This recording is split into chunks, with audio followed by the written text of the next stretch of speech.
un conducto principal.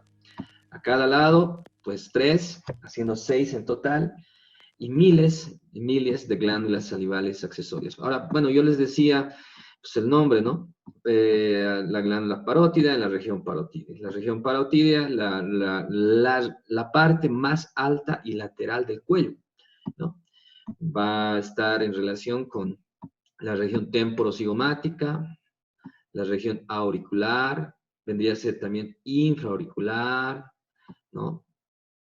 O preauricular, también aquí tenemos la región parotídea. Detrás del músculo macetero está la celda parotídea, que va a contener a la glándula parotídea, ¿no? Por detrás el CAE, por encima el arco cigomático, ¿ya? La cara cigomática, o si quieren, en términos traumatológicos, la rebotante temporo cigomática.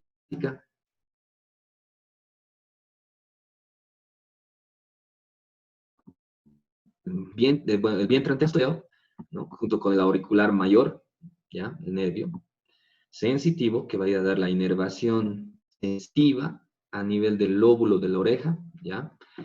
El lugar que no tiene cartílago está dado por ese nervio y va a ser la región parotídea. Es importante tomar en cuenta esto de las regiones para que podamos... Bueno, entonces acá tenemos, miren, una diapositiva muy fácil. Tenemos las glándulas salivales mayores, como la submaxilar, la sublingual y la glándula parótida o parotídea, o glándula salival mayor también, que se le llama. Bueno, tenemos las glándulas salivales menores, ¿no? Podemos tener las glándulas labiales, bucales, palatinas, a nivel del rayo palatino, las rugras palatinas, por ejemplo, ¿no? Las linguales también. Estas son las que van a verter también saliva, ¿no? Un contenido mucinoso para la lubricación, en este caso de la boca, y así podamos pues degradar los hidratos de carbono, ¿no? En este caso, por ejemplo, del almidón, de la papa, el trigo, los enlaces alfa 1,4, alfa 1,6, etcétera, que tienen, ¿no? Porque por eso son polisacáridos, o simplemente un disacárido, un enlace alfa 1,4 o alfa 1,6, ¿no? Entre dos bencenos, y bueno, se separan para el metabolismo, ¿no? La tialina, o la amilasa salival, que es la enzima que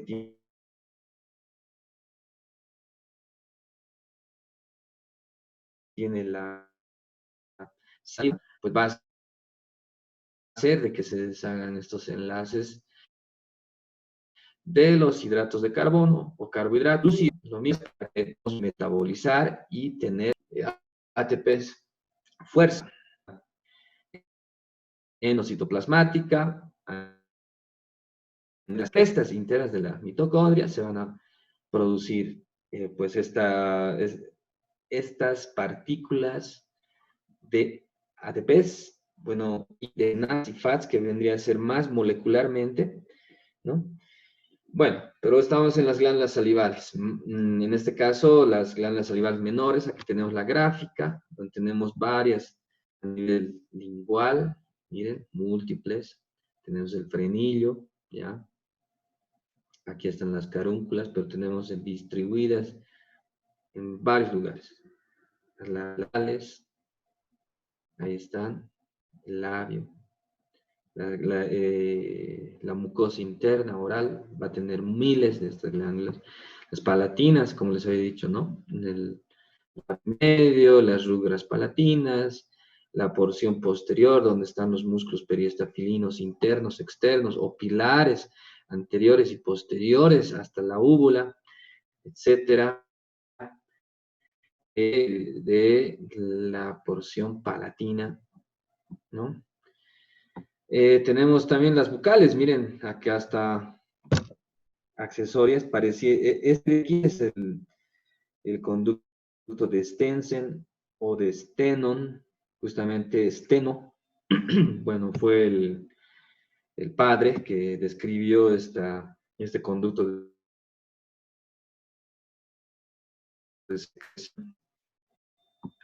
o conducta a nivel de las superiores, al frente, ahí está la carúncula, o en este caso el conducto de excreción o de secreción de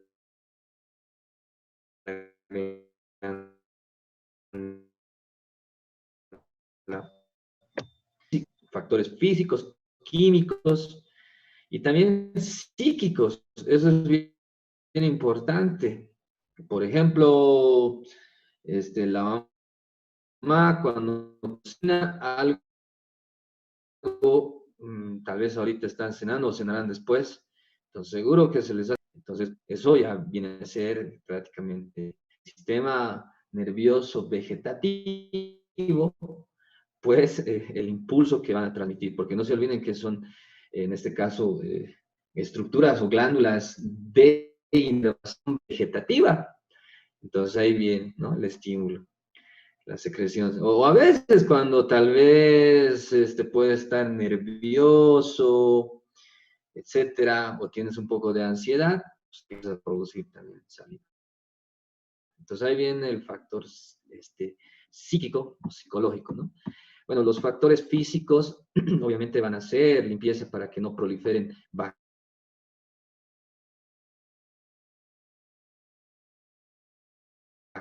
químicos, como les había dicho, ¿no? La enzima, la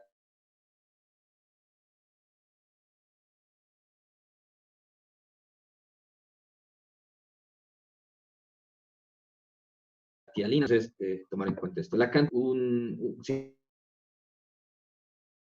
Sí, ah, entonces a 1,5 litros, dependiendo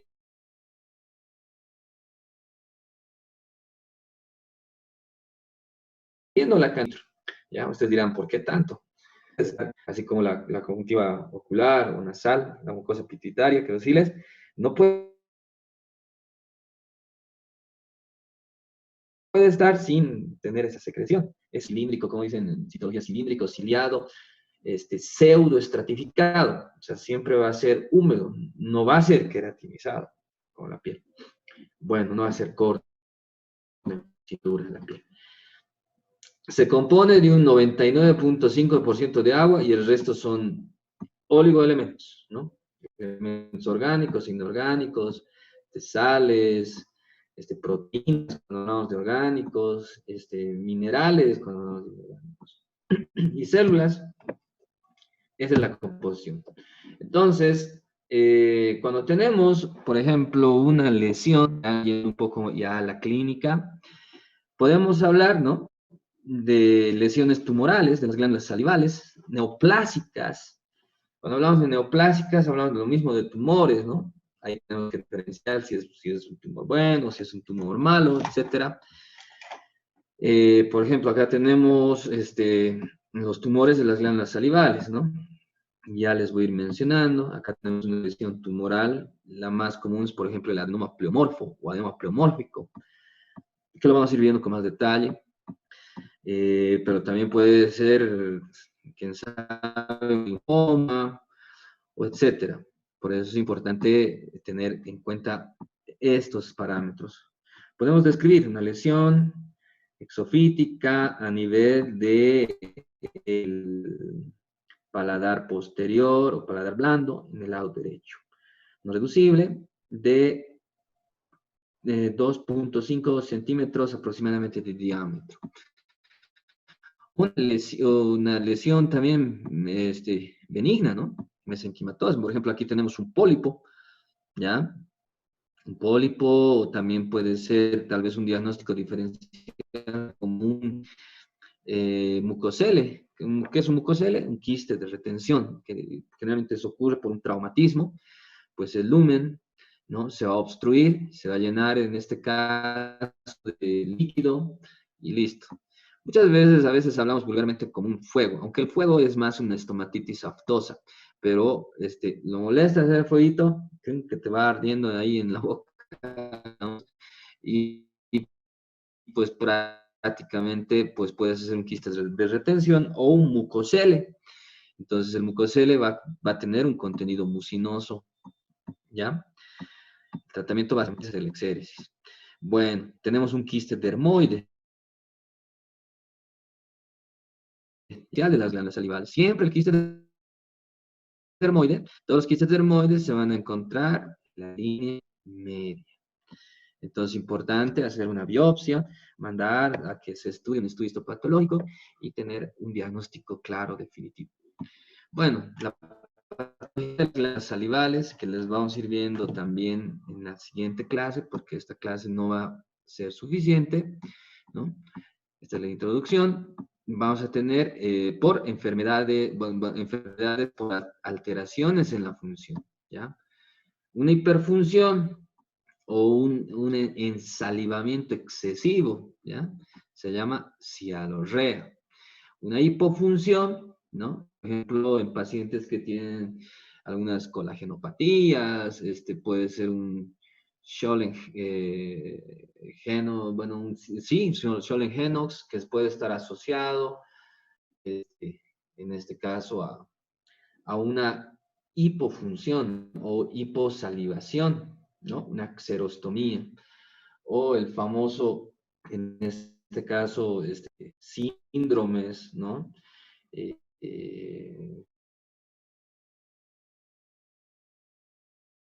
eh, tenemos pacientes que tienen cándida, candidiosis o candidiasis, etcétera. Pero claro, eso sería más por infección, pero bueno, podemos tener todos esos parámetros, ¿no? Pacientes que tienen, por ejemplo, artritis reumatoidea, se los ve mucho con xerostomía, ¿ya? O poca secreción, en este caso. Ya. Tenemos por enfermedades no neoplásicas, infecciones. Ahí viene el tema de la cándida o este tipo de hongo, ¿no? Enfermedades inflamatorias crónicas, una cialoadenitis. La cialoadenitis crónica recurrente, por ejemplo, cuando hablamos de cialoadenitis, hablamos de una inflamación de la glándula parotidia, ¿no? Esta glándula parotidia va a tener esa inflamación y que, bueno, muchas veces por el frío o a veces se dice que está asociado al virus, en este caso el papovavirus, ¿no? O el virus de la papera. Las famosas peras son la cialoadenitis, ¿no? Inflamación de la glándula salival, generalmente a nivel de la glándula parotidia, ¿no? Es importante poder ver a este nivel, ¿ya? Se produce la cialoadenitis. Clarito, el paciente no puede abrir la boca, se siente está en mal estado, el estado general, tiene temperatura, etc. Entonces, bueno, como es un virus y no tenemos, ustedes saben, para la mayoría de los virus no tenemos, aunque sí para el virus de la papera está dentro del esquema nacional de vacunas, ¿no? Pues eh, también la hidratación y los buenos hábitos higiénico-dietéticos nos van a ayudar. Ya. Cialosis, ¿no? Cuando hablamos de un proceso en esto ya conocido, o cuando es recurrente, miren, enfermedades autoinmunes, etcétera, cialosis, un proceso inflamatorio conocido, crónico, de la glándula salival, en este caso, cialosis. Cialolitiasis, bueno, hablamos de lito, hablamos de, en este caso, una induración, generalmente un agregado de depósitos de calcio, ¿no? Pacientes que no toman mucha agua, por ejemplo, pueden tener. Obviamente el diagnóstico se va a dar en una radiografía, donde se va a ver ahí una petrificación a nivel de los conductos excretores de las glándulas salivales, ¿no? En países, pues se hace tratamiento este caso con una endocámara a nivel microscópico y bueno, se va destruyendo el lito. También pueden ser patologías salivales por quistes, ¿no? Que se van formando a ese nivel de las glándulas salivales que van a alterar su función. También tenemos por tumores, ¿no? Epiteliales, no epiteliales, ¿ya? Importante tomar en cuenta eso. A ver, ¿qué pasa? Ahí está. Entonces va a ser importante realizar una biopsia por punción, o el famoso PAF, o PAF, la biopsia aspirativa con aguja fina, ¿ya? O el PAF, la punción aspirativa con aguja fina, que es lo mismo, ¿no? Bueno, esta biopsia por punción a nivel, bueno, con una aguja gruesa es ideal para retirar algunas células neoplásicas, en este caso, de la lesión que estamos estudiando, mandarlas a citología y esperar el informe. Una biopsia escisional es cuando hacemos, en este caso, toda la resección, en este caso, de la lesión, ¿no? Bueno, dice, consiste en la incisión a nivel de la glándula parótida submaxilar de forma superficial para tumores del lóbulo superficial y la total para el lóbulo profundo. Escisional, hablamos de una biopsia total. No es muy recomendable, es mejor hacer previo a esto una biopsia incisional. Una biopsia incisional, que bueno, faltó biopsia incisional, va a ser, obviamente, hacer una diéresis y obtener un cacho, un pedazo, y bueno, mandar para estudio histopatología con aguja fina, con aguja fina, ¿no? El síndrome de Sjögren, por ejemplo, que es una con la genopatía, sí, con la biopsia por punción se puede en este tipo de patología, no en general, pero en la mayoría. Pero una biopsia incisional para cualquier tipo de lesión, ¿no? Por ahí es un cáncer, ¿no? De los más agresivos, un tumor mixto, por ejemplo, de la glándula parótida. Entonces, puede sembrar o puede hacer carcinogénesis o sembrado de la enfermedad haciendo una biopsia escisional. Por eso, tener mucho cuidado en esto. Obviamente, también se puede realizar la ecografía, es un estudio simple, donde podemos ver las cadenas ganglionarias,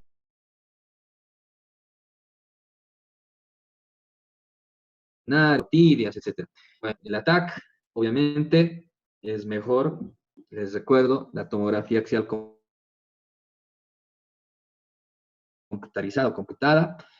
Bueno, esta TAC es mejor solicitarla con contraste, con un contraste, tal vez yodo, etcétera, para que se distinga bien la lesión tumoral, ¿no? En tejidos blandos. Bueno, la resonancia magnética también. Si la cialografía es cuando a nivel de la glándula colocamos una tinción, ¿no? Para que pueda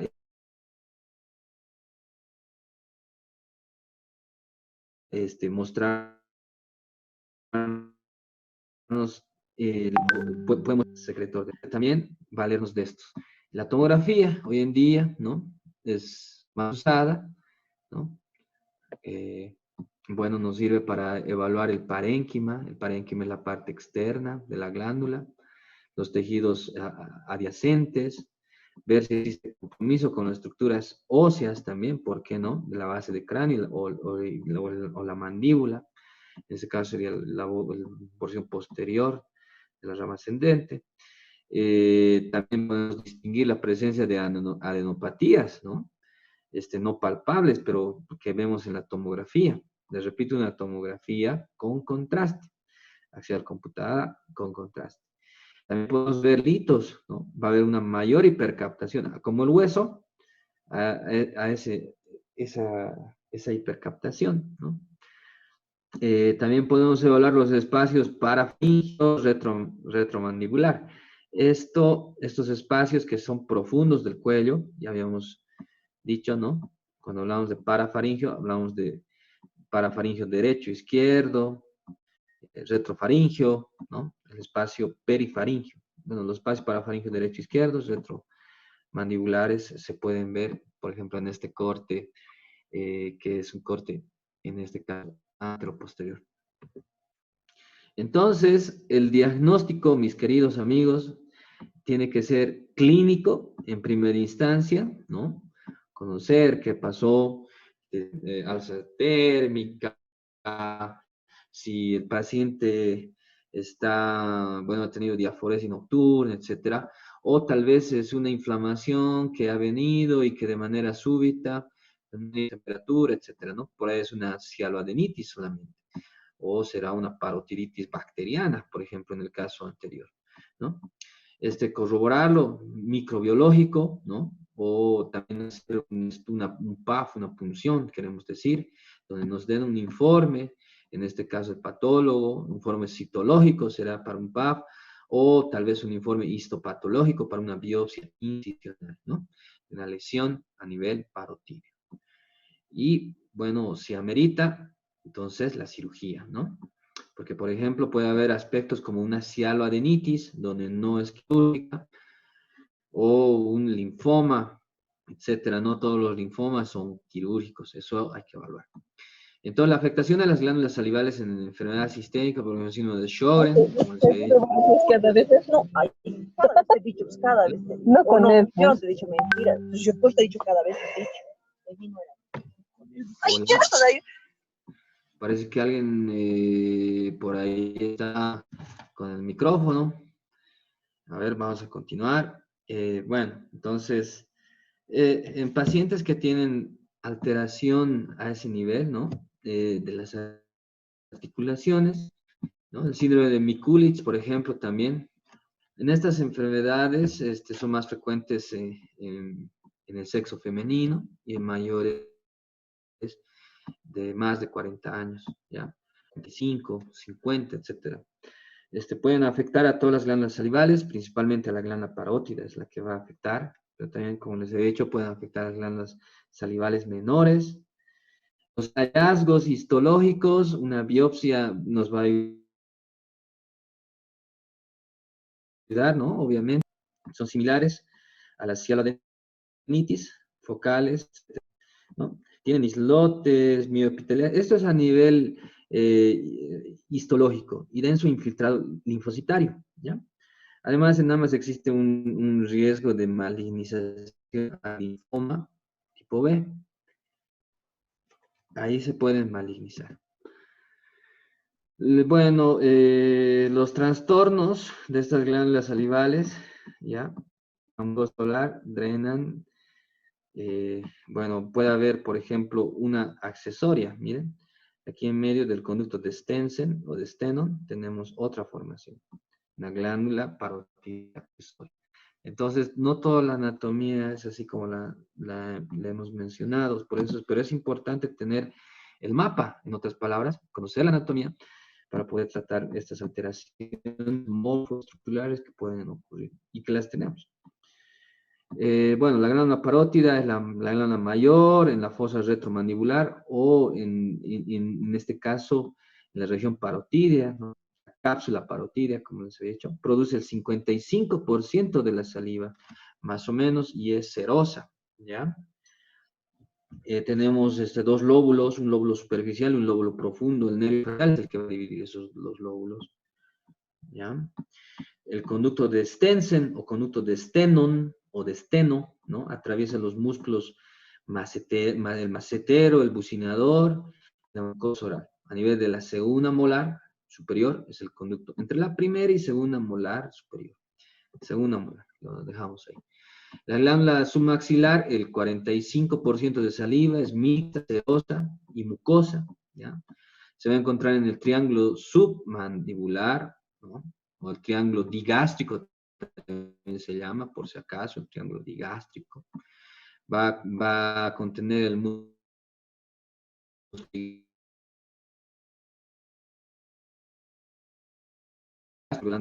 y otra abdominal es la que va a dividir esas porciones. Y una infección, bueno, profunda, pues a nivel del suelo de la boca es donde se va a repercutir. Conducto de Watt submandibular o submaxilar y se va a encontrar a nivel de la mucosa del piso de la boca, muy próxima al frenillo está en el piso de la boca, bilateralmente, ¿no?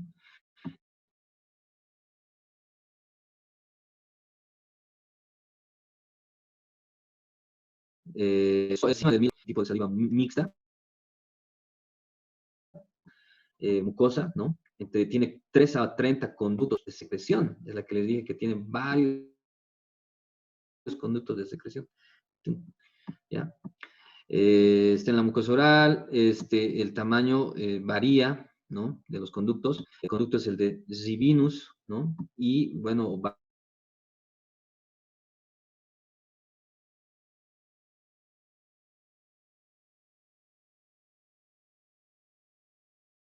Bartolino.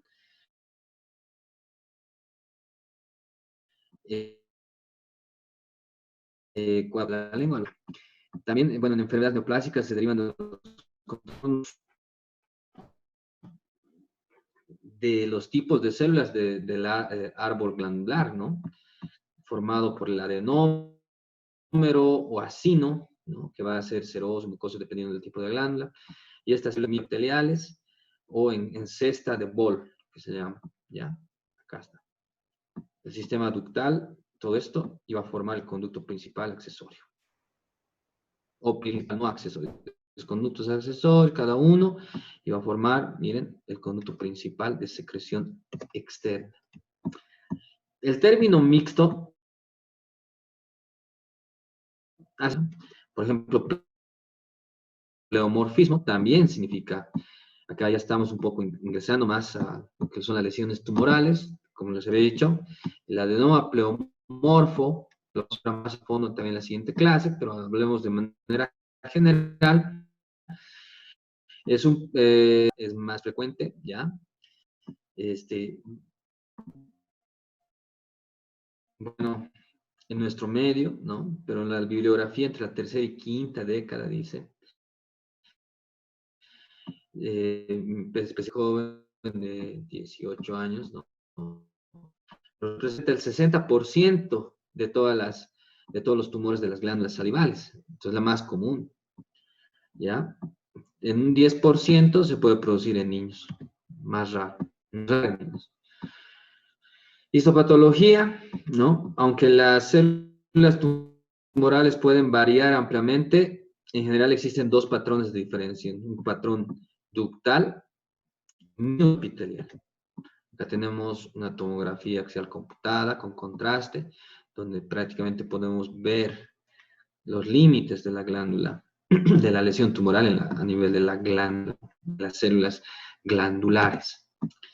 Entonces, el adenoma pleomorfo aparece entre los 20 y 40 años, ¿ya?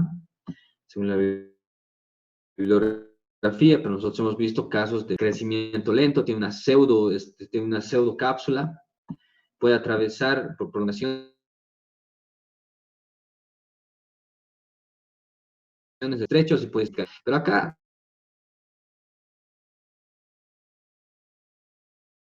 hay que ver, hay un lobo superficial, entonces puede ser una parodia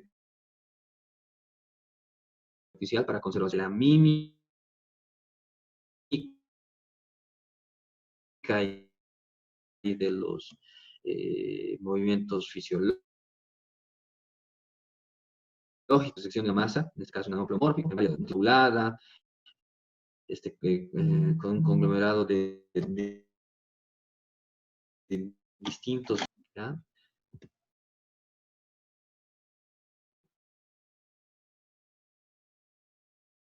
Por eso el pleomorfismo. Miren, esto es bien interesante, mis estimados amigos. Para terminar, ya está en la tercera edad, y le hacemos una tomografía, ¿no?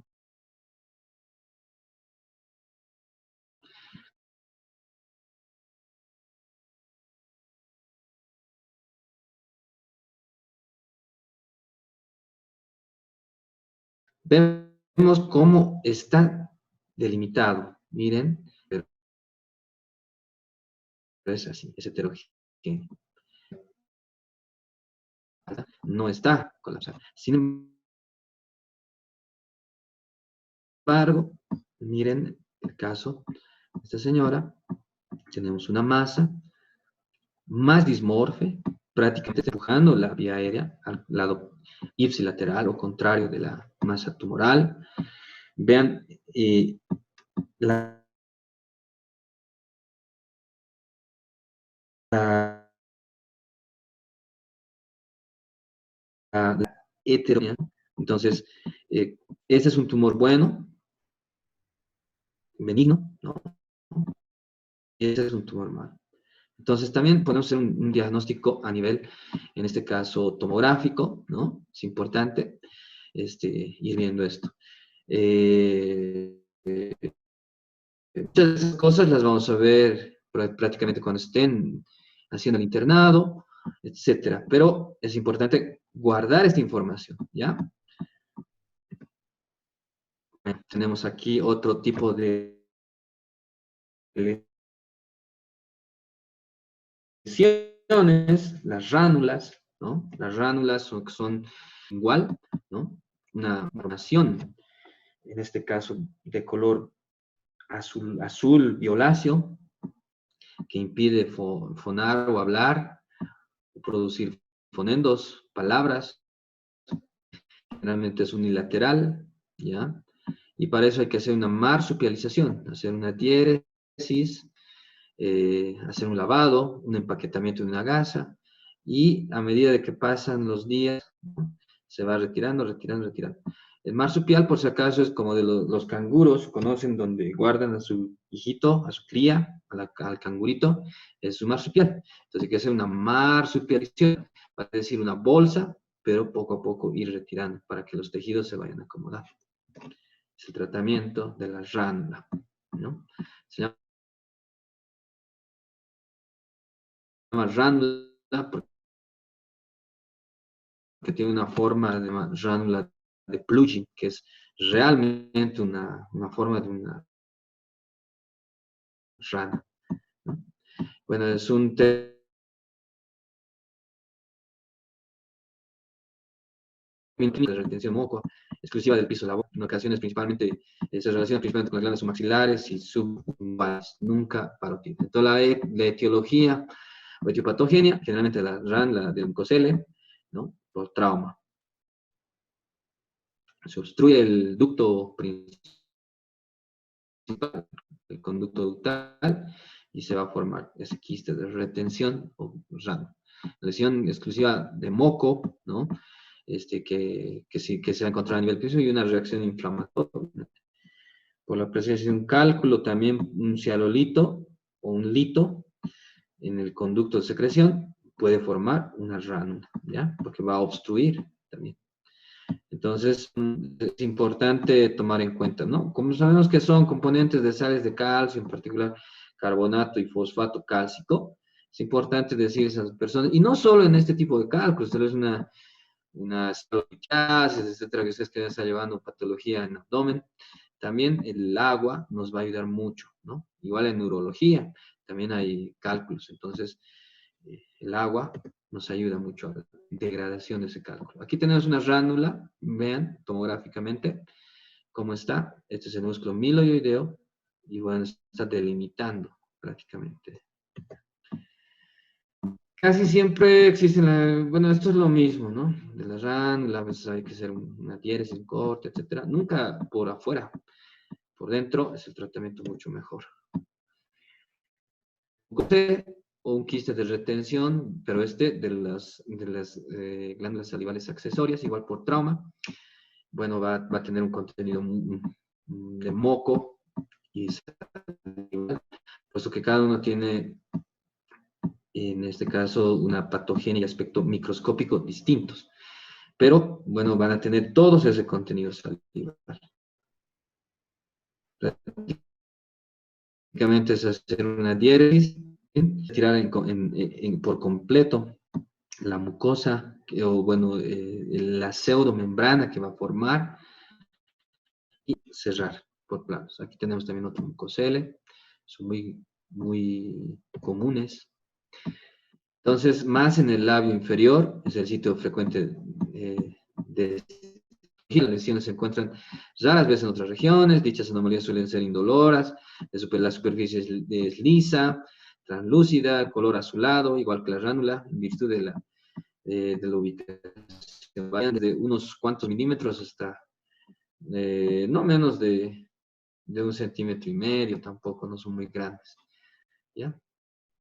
Bueno, aquí tenemos unos dibujos para que vean cómo se forman. Vean, el conducto se ha obstruido, entonces ha formado un quiste de retención. Aquí está el mucosele, o aquí está también por en este caso, un lito, un cálculo, ¿sí? Que está formando ese quiste de retención. Entonces, características clínicas, úlceras predecidas por bulas, el 60% se evidencian en los primeros signos de la mucosa bucal, a la apertura de las bullas, bueno, se expone la membrana grisácea, tiene un aspecto de úlceras que varía las lesiones similares a las aftas, como les he dicho. La ubicación, bueno, va a ser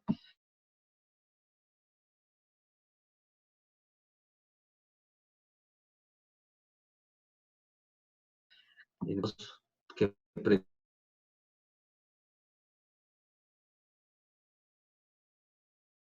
predisponen, étnicos, tal vez prácticas ancestrales, llevarse a la boca, o pero ya en contemporáneo, pues pueden predisponer a desarrollo de este tipo de enfermedades. Entonces, las características, quistes de retención, tenemos los quistes de la mucosa, el examen microscópico, como les he dicho, van a tener un conducto mucinoso y mucoso, ¿no? Es mejor la resección completa de toda la glándula, y el tamaño del mucosele va a variar entre 1 milímetro hasta varios centímetros. Yo diría 2 centímetros como máximo, no hay más. La cialolitiasis, creo que ya va a terminar la clase. El tiempo, bueno, son, en este caso, cálculos, miren, de 1 milímetro el lumen, un conducto de secreción de la glándula salival. Estas se van a hacer con una radiografía, ¿no? Ahí está, también, saliva de las glándulas salivales, etcétera. Cialolitiasis. Tenemos una radiografía aquí que está. Y nos va a mostrar ese lito. La exéresis, obviamente, del lito, para que no se obstruya y no tengamos complicaciones. Entre las complicaciones puede haber una fístula salival. O sea, que hay una fístula afuera en el cuello, que todo el rato el cuello esté con producción de saliva, ¿no? Abscesos, estenosis secundaria o fibrosis, atrofia de la glándula salival. Cuando existe un cálculo a nivel del ducto, bueno, tendrá una complicación que es la submaxilitis, la glándula submaxilar. En el 95% de los casos es producida por una litiasis de diferencia de la protitis, que generalmente son infecciosas. Entonces, más en la glándula submaxilar, ¿ya? Bueno, no nos olvidemos de este cuadro. Siempre la anamnesis va a ser importante, el examen clínico, la inspección, etcétera, la palpación, olfacción, etcétera, y valernos de estos estudios complementarios, laboratoriales, PCR, siempre el coagulograma quirúrgicamente, radiografías, ecografías, tomografías, el BAF y el informe, ¿ya? Manifestaciones clínicas de la cialolitiasis, dolor repentino, inflamación, boca seca, obviamente, fiebre recurrente, crónica, podemos considerar que fue una papera, una parotiditis, una purulenta, hay deshidratación, eritema y xerostomía, cialoadenitis, inflamación de la parótida, ¿no? De la glándula salival. El traumático vírico, generalmente, ya, bacteriano, autoinmune. Cuando hablamos de una parotiditis, podemos hablar de todo esto. En el conducto salival, pero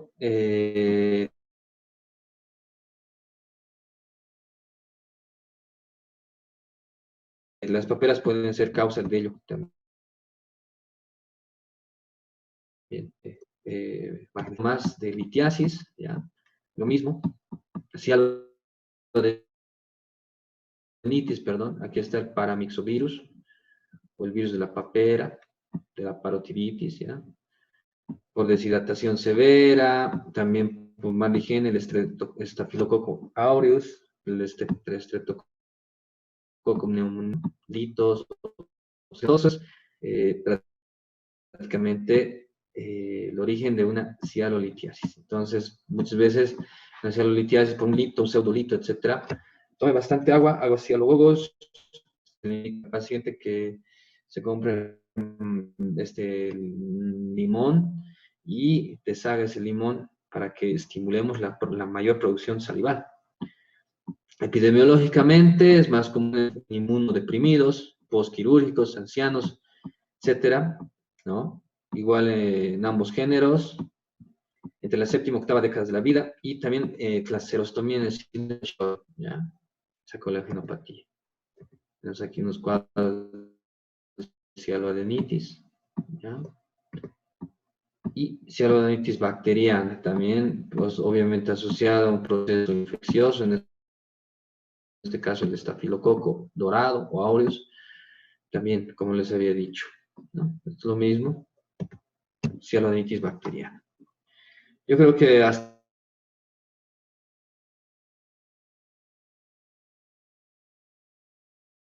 acá, ya, creo que sí, hasta la siguiente y todo tranquilo. Les deseo que estén bien. Si tienen alguna pregunta, obviamente pueden hacerla por el WhatsApp. Estamos fácil. Cuídense y cuiden a los suyos. Nos vemos. Hasta la siguiente.